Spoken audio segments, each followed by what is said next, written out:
Class 10th NCERT के chapter number concave mirror concave lens का chapter है। आज हम कुछ मिरर के क्वेश्चंस करेंगे। किसके बेटा? मिरर के। एनसीईआरटी का क्वेश्चन नंबर 9.1 यानी एग्जांपल नंबर 9.1 की 9.1 कहना क्या चाहता है। देखिए बहुत सिंपल क्वेश्चन है। अगर देखा जाए सिर्फ और सिर्फ हम फेस वैल्यू से इसकी पता कर सकते हैं कि इसका आंसर क्या है। नॉर्मली डायग्राम बेस पे पता कर सकते हैं।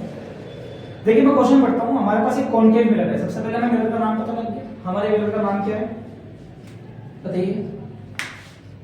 हमारे पास कौन सा मिरर है बताइए। हमारे पास है कॉनकेव मिरर।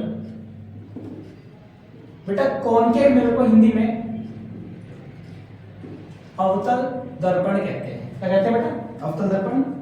इसमें हमें जो रेडियस ऑफ कर्वेचर दे रखा है वो 3 सेंटीमीटर दे रखा है। सॉरी 3 मीटर दे रखा है। एंड ऑब्जेक्ट यानी बस को लोकेट रख दिया गया, यानी ऑब्जेक्ट को रख दिया गया है 5 मीटर। ऑलवेज जो ऑब्जेक्ट होता है वो लेफ्ट साइड में होता है, इसलिए हम ऑब्जेक्ट को हमेशा नेगेटिव रखेंगे। आपसे पूछता है फाइंड द पोजीशन। किसकी पोजीशन पूछ रहा है? सबसे पहली चीज वो आपसे इमेज की पोजीशन पूछ रहा है।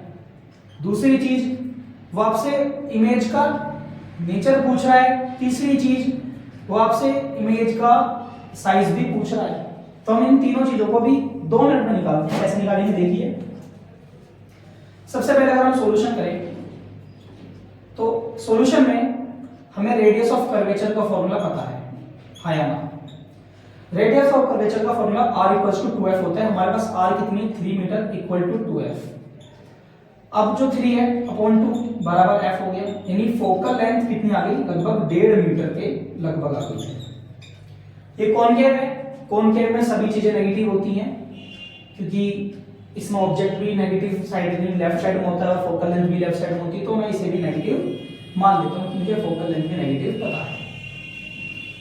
चलिए अब मुझे लगाता हूं MF का मतलब होता है बेटा मिरर फॉर्मूला। क्या लगाते हैं? Mirror formula. According to mirror formula reciprocal of focal length and reciprocal of image plus reciprocal of object, यही फॉर्मूला है हमारा mirror formula MF।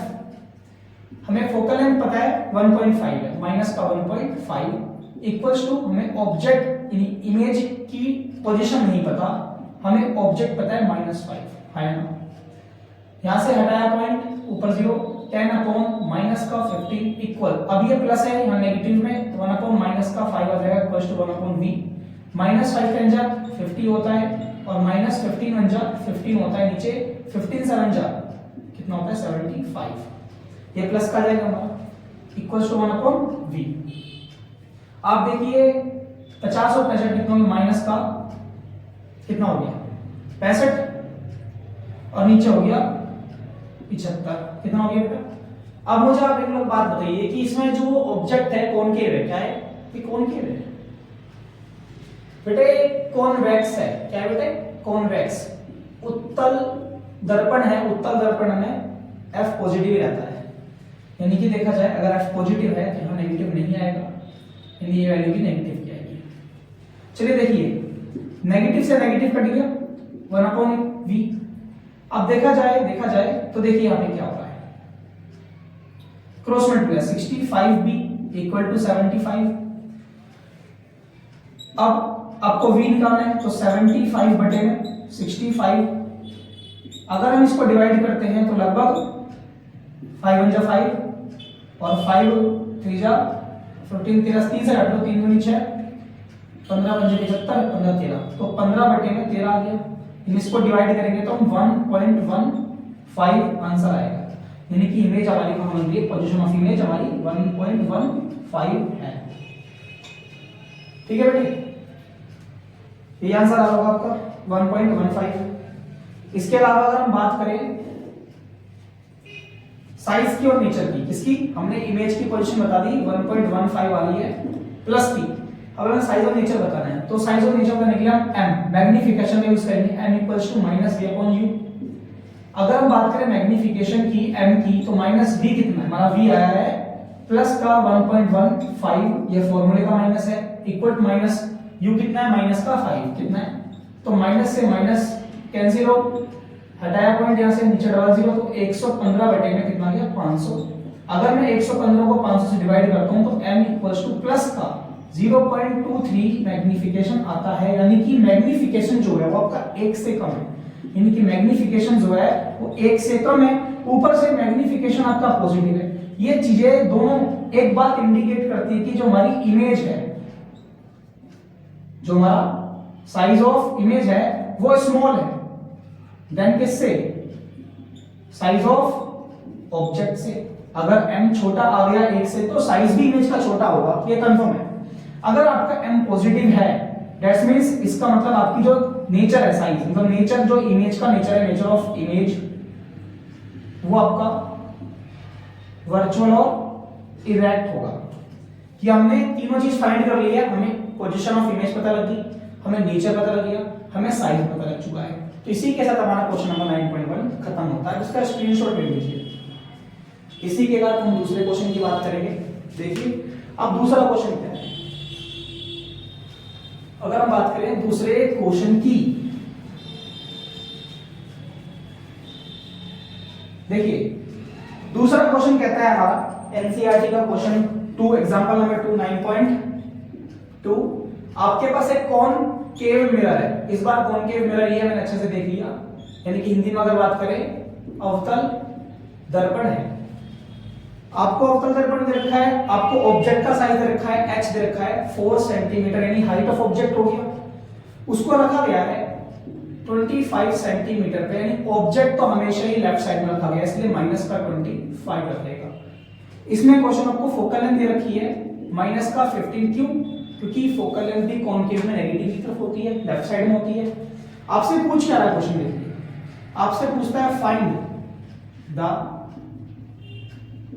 Position of image and उसका नेचर पूछ रहा है एंड उसका साइज भी आपसे पूछ रहा है, यानी कि आपसे वही तीन चीज दोबारा से पूछ रहा है। साइज में सवाल वैल्यू भी पूछ रहा है, नेचर साइज। चलिए देखिए अब इसको सॉल्यूशन करते कैसे, इसको सॉल्व कैसे करना है। अगर हम इसका सॉल्यूशन करते हैं तो सबसे पहले हमें नेचर मतलब इमेज का पोजीशन फाइंड करना है, तो हम लगाएंगे mf। क्या लगाएंगे, mf मतलब मिरर फॉर्मूला आपका वही पुराना दर्पण सूत्र। फॉर्मूला क्या है, 1/f equals to 1/v plus 1/u, ये आपका मिरर फॉर्मूला है ना। अगर मैं 1/f की बात करूं तो फोकल लेंथ कितनी है हमारी 15 सेंटीमीटर माइनस की इक्वल्स टू 1/v हमें पता नहीं, प्लस 1/u कितना है माइनस का 25। अगर मैं आगे बात करूं तो 1/, में नेगेटिव 1/15 माइनस का 1 बटे माइनस का 25 इक्वल्स टू 1/v, ये आपका क्वेश्चन। इसको मैं लेफ्ट साइड में सॉल्व कर रहा हूं। देखिए माइनस 25 बन जा माइनस का 25 प्लस माइनस माइनस हो गया प्लस, प्लस का 15 बन जा 15 हो गया। यदि आप 15 और 25 की मल्टीप्लाई करते हैं, अगर हम 25 और 15 की मल्टीप्लाई करते हैं तो हमारा 375 आएगा, कितना आएगा 375। माइनस माइनस प्लस हो जाते हैं equals to 1/v, minus 25 plus का 15 यानी कि माइनस का 10 बचा और नीचे 375 इक्वल्स टू 1/v। तो minus 10v equals to 375, v equals to 375 upon minus का 10, यानी v इक्वल्स टू आपका माइनस का 37.5 सेंटीमीटर आ चुका है, क्योंकि नीचे एक जीरो तो ऊपर एक के बाद पॉइंट लगा दिया। तो हमें पोजीशन ऑफ इमेज पता लग चुका है कितना है, वो माइनस का 37.5, हमने एक चीज कर ली सॉल्व। देन अगर हम मैग्निफिकेशन की बात करें तो माइनस v अपॉन u एक फॉर्मूला है हमारा मैग्निफिकेशन निकालने के लिए, नहीं साइज निकालने, नेचर निकालने के लिए बोल दो। m से नेचर पता लगता है, क्या पता लगता है nature. m equals to minus का v कितना है हमारा माइनस का 37.5 अपॉन में u कितना है हमारा माइनस का 25। माइनस से माइनस कैंसिल आउट हो गया, बचा माइनस, यानी कि इस बार हमारा जो है वो नेगेटिव 375 अपॉन में पॉइंट रखें नीचे जीरो, तो नीचे आ गया 250, कितना आ गया नीचे 250 आ गया। अगर हम इसको डिवाइड करते हैं इससे तो हमारा m इक्वल्स टू माइनस का 1.5 आएगा, m की कोई यूनिट नहीं होती, m यूनिट लेस होता है, इसलिए कोई डायमेंशन नहीं है। तो हमारा m क्या है, माइनस का 1.5। अगर हम हाइट ऑफ इमेज की बात करें तो मैग्निफिकेशन का तीसरा फॉर्मूला हमने पढ़ा था, height of image upon height of object. Negative 1.5 equals to h dash upon h कितना है हमारे पास 4 सेंटीमीटर, 4 क्रॉस मल्टीप्लाई करते हैं, माइनस का 1.5 मल्टीप्लाई 4 यानी कि h dash equal to minus का 6.0 सेंटीमीटर आ चुका है। ये बात हमें निकालनी भी नहीं थी, हमने बस इसी से पता लगा लेते हैं। कैसे, हमारा m दो कंडीशन है, एक m हमारा बड़ा है 1 से, तो पक्का इमेज भी बड़ी होगी 1 से, यानी ऑब्जेक्ट से, यानी कि जो साइज ऑफ इमेज है, साइज ऑफ इमेज है वो क्या है, लार्ज, बिग है, बड़ा है देन किससे, हमारे ऑब्जेक्ट से। प्लस में हमारा जो m वो नेगेटिव है, अगर आपका कभी भी m नेगेटिव है दैट्स मींस इसका मतलब है कि आपका जो नेचर ऑफ इमेज है वो रियल है, और जो चीज रियल होती है वो इन्वर्टेड भी होती है, यानी इसको हम लिखते हैं रियल एंड इनवर्टेड। इसी के साथ हमारे एनसीईआरटी के 2 एग्जांपल खत्म होते हैं 9.1